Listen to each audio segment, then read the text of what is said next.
Bonjour à tous, bonjour Yves. Bonjour Anouk.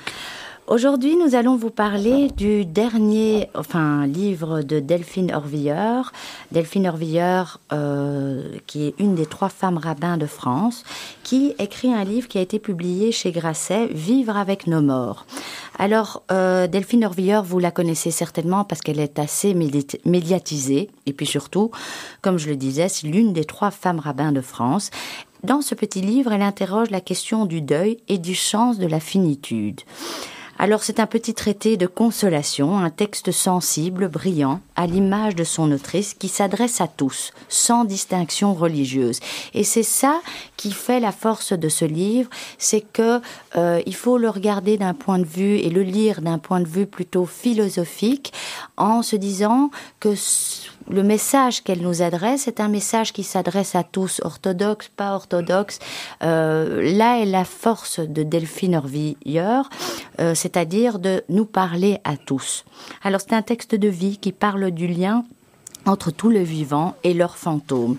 Ce texte est magnifique et essentiel et peut nous aider, nous aussi, à vivre avec nos morts.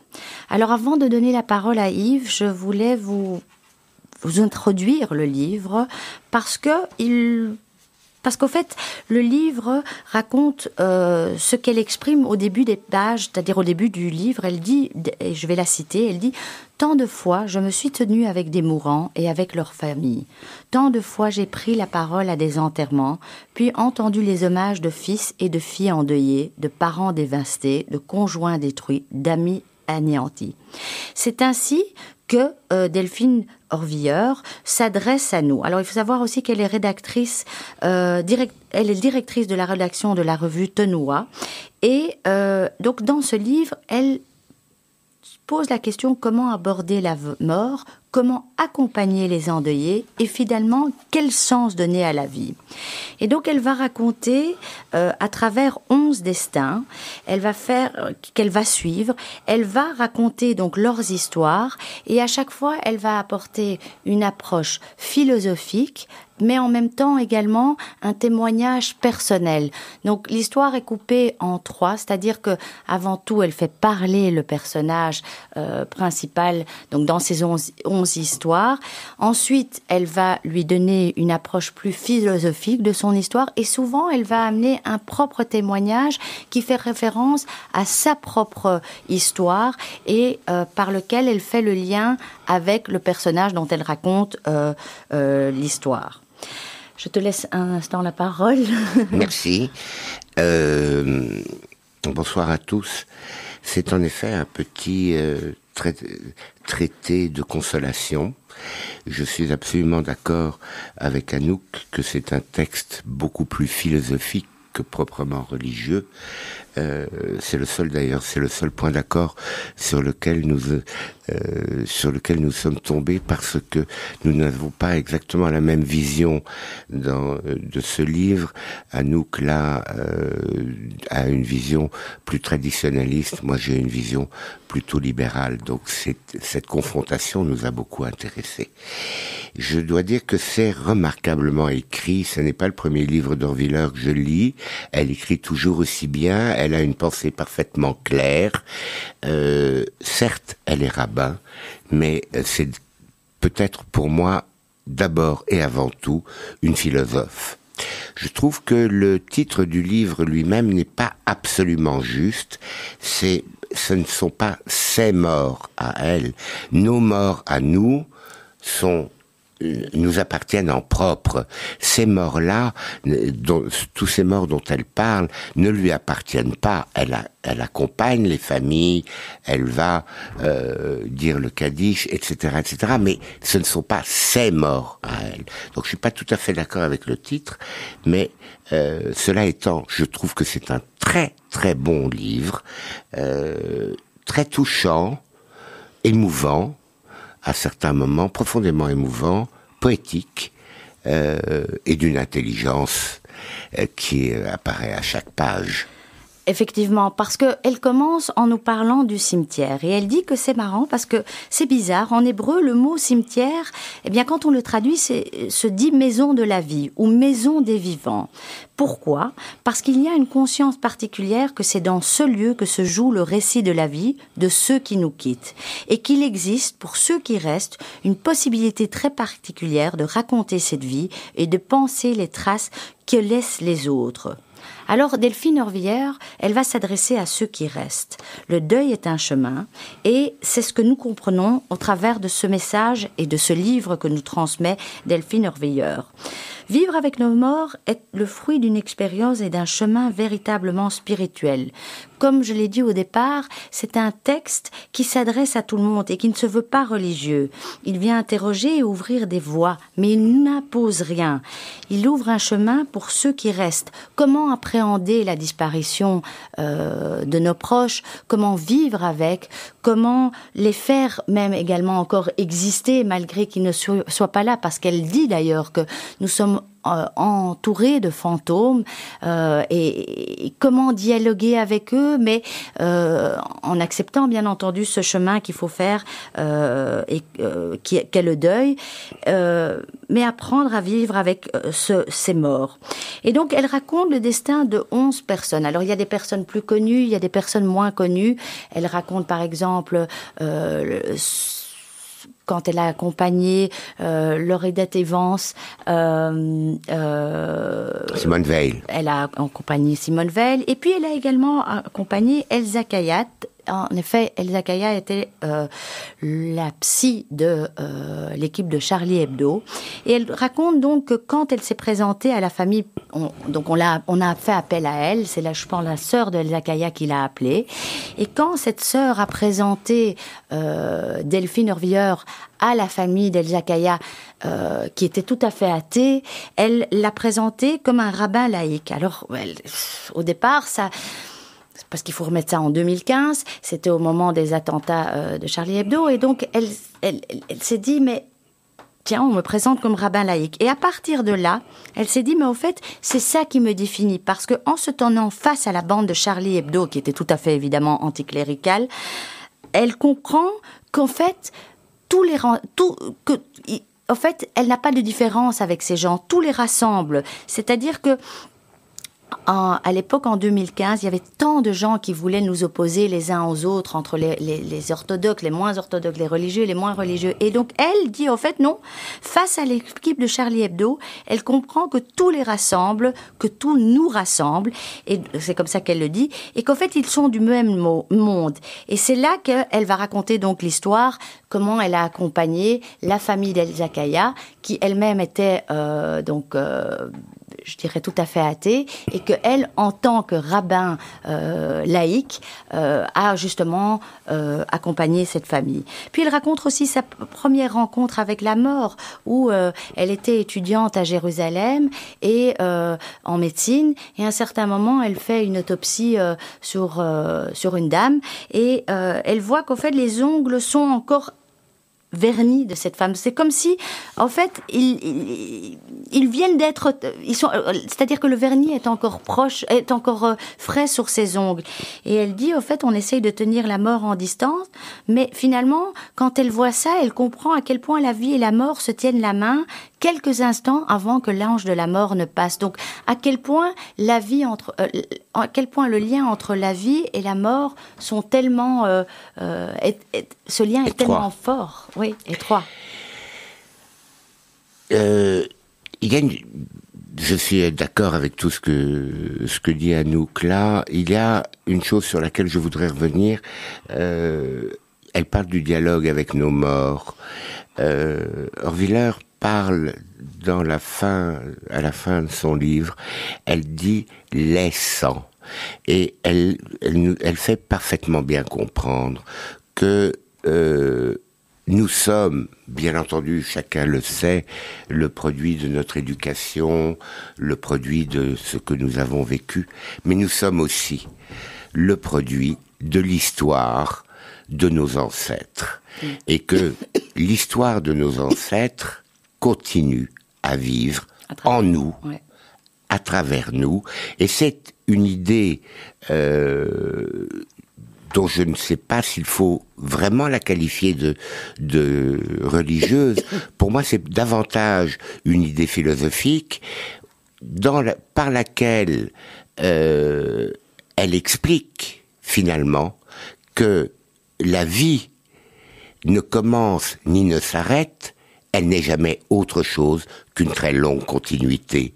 Et ça, ça rend compte, enfin, en lisant ce livre, cette conception qu'elle a de la vie a rencontré la mienne, si j'ose le dire. Je pense que la vie ne s'arrête jamais, elle ne commence pas, elle ne s'arrête pas, elle continue. Et elle continue de génération en génération. Mais, et c'est ce qui est tellement important, c'est que même si elle continue en effet de génération en génération, les générations précédentes restent vivantes en nous. Ancrées en nous. En nous. Je pense, depuis très longtemps, qu'en réalité, nous mourrons 2 fois. Une première fois lorsque nous disparaissons physiquement, et une deuxième fois lorsque ceux que nous avons aimés, ceux qui nous ont aimés, nous ont oubliés. Je crois que la véritable mort, elle est là, dans l'oubli, et beaucoup plus encore que dans l'absence, si je puis dire. Alors c'est vrai que quand Yves disait que nous avons, c'est vrai que Yves est plus laïque que moi, et moi je suis vraiment en admiration devant cette femme, même si j'avoue avoir un problème avec le fait qu'elle soit une femme rabbin. Mais finalement, ce qu'elle fait, j'aime sa philosophie, c'est-à-dire que Delphine Orviller, elle dit être rabbin, c'est vivre avec la mort de celle des autres, celle des vôtres, mais c'est surtout transmuer cette mort en leçon de vie pour ceux qui restent. Je la cite, savoir raconter ce qui fut 1000 fois dit, mais donner à celui qui entend l'histoire pour la première fois des clés inédites pour appréhender la sienne. Telle est ma fonction. Je me tiens aux côtés d'hommes et de femmes qui, au moment charnière de leur vie, ont besoin de récits. Et alors, elle raconte justement une histoire où elle dit justement donc que le rabbin doit être un conteur, et elle raconte l'histoire de Sarah. En fait, c'est son fils qui vient visiter donc Delphine Orviller et lui demande d'être son rabbin, pour faire le kaddish pour sa mère morte qui s'appelle Sarah. Alors Sarah, elle a eu une vie de malheur et de misère qui est racontée par son fils, et lorsque Delphine Orviller arrive, après qu'elle ait parlé avec ce fils au cimetière, il n'y a que elle et le fils, et elle comprend en fait à quoi elle sert. Ce qu'elle fait, en fait, c'est entendre à cet homme, parce qu'elle va faire un discours, et elle va, en fait, faire entendre à cet homme ce qu'il lui a dit. Mais alors qu'il entend ses propres mots dans la bouche de quelqu'un d'autre, et racontés par quelqu'un d'autre, il peut les vivre autrement. Ils prennent une autre signification. Exactement. Et c'est là où je vous donne par exemple un exemple dans la façon de construire ce roman. Donc, ce livre, c'est pas un roman. Ce livre, excuse-moi. C'est-à-dire que à la fois, donc, elle raconte l'histoire de Sarah. Ensuite, elle sort donc elle raconte le fait que lorsque elle raconte l'histoire de Sarah, son fils finalement entend autrement cette histoire et peut se mettre à réfléchir autrement et sur un autre angle, c'est-à-dire apprécier la vie de sa mère ou regarder la vie de sa mère autrement à partir du moment qu'ils sont prononcés dans une bouche d'un autre. Et puis après, comme je vous disais, elle ajoute chaque fois un élément autobiographique. Elle raconte qu'au fait, cette histoire donc de ce garçon qui se retrouve seul au cimetière, qui a dit à ses filles de ne pas venir au cimetière quand leur grand-mère est morte, fait justement écho à la sienne. Et elle dit: moi non plus, on ne m'a pas demandé d'être présente à l'enterrement de ma grand-mère. Moi aussi, je vis une histoire et j'ai vécu une histoire de silence, de transmission, d'héritage douloureux, que parfois on se sent incapable d'associer à d'autres. Et donc dans chaque témoignage, elle va à chaque fois diviser le témoignage en 3 parties. Oui, alors... Anouk, je suis d'accord avec tout ce que dit Anouk, sauf sur le fait que moi, ça ne me gêne pas du tout qu'Horviller soit rabbin. Je pense que c'est une bonne chose que la moitié de la population soit représentée par une femme. Parce que les femmes ne sont pas des êtres moins que les hommes, ce sont des êtres comme les hommes, des êtres humains, et qui représentent la moitié de la communauté humaine, indépendamment de la communauté juive, et je trouve très très bien qu'elles aient un porte-parole. Il se trouve que ce porte-parole est un porte-parole très libéral, presque athée d'une certaine manière. Oui, parce qu'elle témoigne d'une ouverture d'esprit phénoménale. Absolument phénoménale. Et ce qui m'intéresse chez Horviller, c'est l'ouverture d'esprit qui est la sienne et qui entre. On comprend qu'elle ait des soucis nombreux avec les autorités juives de France, qui sont beaucoup plus traditionnalistes et qui ne la laissent pas facilement parler. Mais elle s'impose par son ouverture d'esprit, par l'intelligence qui est la sienne, par cette faculté assez impressionnante qu'elle a de raconter des choses difficiles avec des mots très simples. On sent tout au long de ce livre une véritable chaleur humaine chez cette femme. Une fois encore, je l'avais déjà noté dans des livres précédents d'elle, on le sent très bien. Il y a une communauté. Elle n'est pas une étrangère. Totalement une étrangère pour les gens qu'elle accompagne. Elle dit elle-même que elle n'a pas le droit, en tant que rabbin, d'avoir une empathie pleine et entière, parce qu'il lui faut garder une distance et qu'elle ne peut pas faire du chagrin des autres son propre chagrin. Mais même sans empathie, elle a une véritable chaleur. Et puis il y a dedans 2 chapitres, moi, qui m'ont particulièrement ému, qui sont Moïse d'une part, et d'autre part le chapitre consacré à Israël. Et je dois dire que le chapitre consacré à Israël, je suis en train de vous en parler et j'ai des frissons qui me descendent le long de la colonne vertébrale. C'est un chapitre extrêmement touchant. Elle raconte le voyage qu'elle fait avec son amoureux de l'époque, de Jérusalem à Tel Aviv, pour aller écouter sur la place des rois le discours de Rabin en faveur de la paix, et discours à l'issue duquel il a été assassiné. Elle n'établit pas clairement le lien, mais elle dit que après cet événement, elle a quitté son amant israélien, alors qu'ils avaient quand même une histoire de 3 ans, donc ce n'est pas une simple amourette, c'est une véritable histoire, et qu'en même temps, elle a quitté Israël, qui était le pays auquel elle avait toujours rêvé, et qu'elle est retournée, elle est revenue en France, pays qu'il a vu naître. Dans une interview, d'ailleurs, elle dit que, suite à ce passage où elle est interviewée, elle dit justement que au moment où Rabin se fait tuer, c'est comme si c'est la fin des illusions qui est en elle. Elle entre dans l'âge adulte. Au fait, elle termine son histoire avec son compagnon, donc c'est terminé entre eux. Et l'histoire individuelle rejoint finalement l'histoire collective. Donc, elle en tire une conclusion, je dirais, un peu comme ça.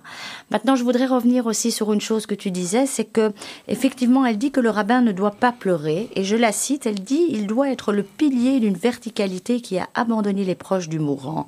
Sa présence dans le chaos du monde qui s'effondre doit incarner la stabilité. » Pourtant, elle raconte à un certain moment le destin de sa meilleure amie, Ariane, qui a 38 ans. C'est-à-dire, elle raconte cette fille a grandi avec elle, elles étaient meilleures amies, elles se sont retrouvées enceintes ensemble.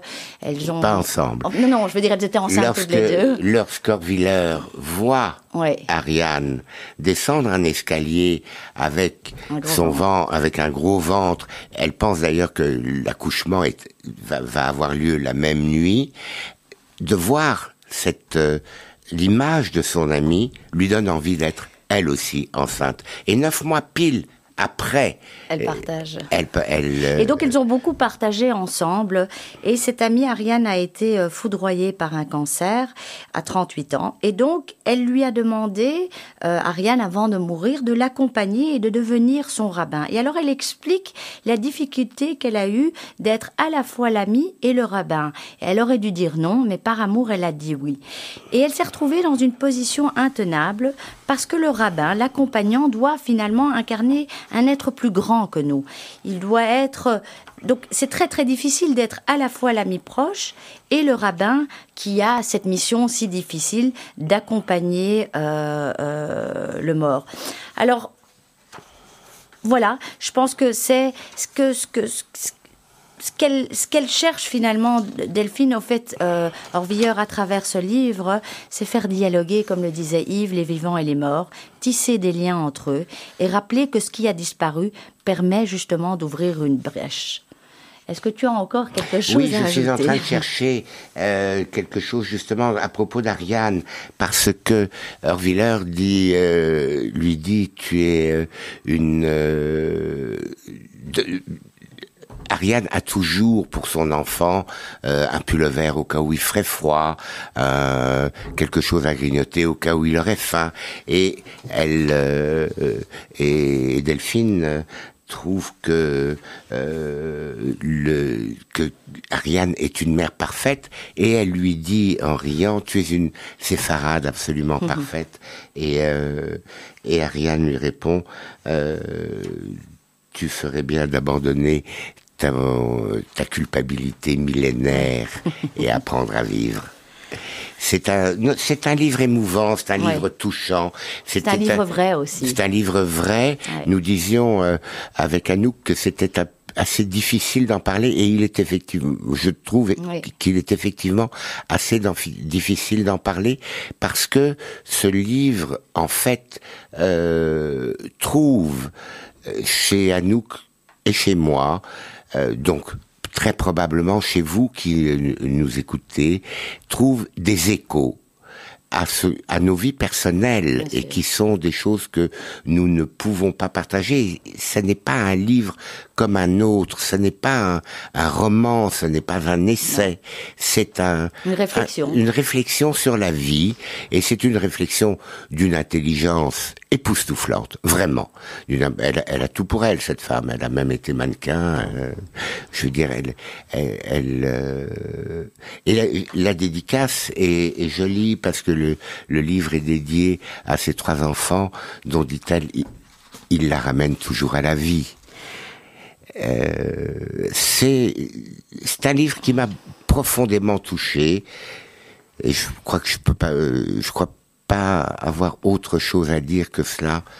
Vraiment touchant et à lire. Oui, et puis c'est aussi un livre pour moi avant tout qui s'adresse à ceux qui restent, parce que le deuil est un chemin, et c'est ce qu'on comprend à travers le message et le livre qu'a écrit Delphine Orviller. On vous le conseille, c'est publié chez Grasset, Vivre avec nos morts, Delphine Orviller, et on se retrouve la semaine prochaine. Non, pas la semaine prochaine, excusez-moi, dans 3 semaines pour de nouvelles découvertes. À bientôt, Yves. À bientôt.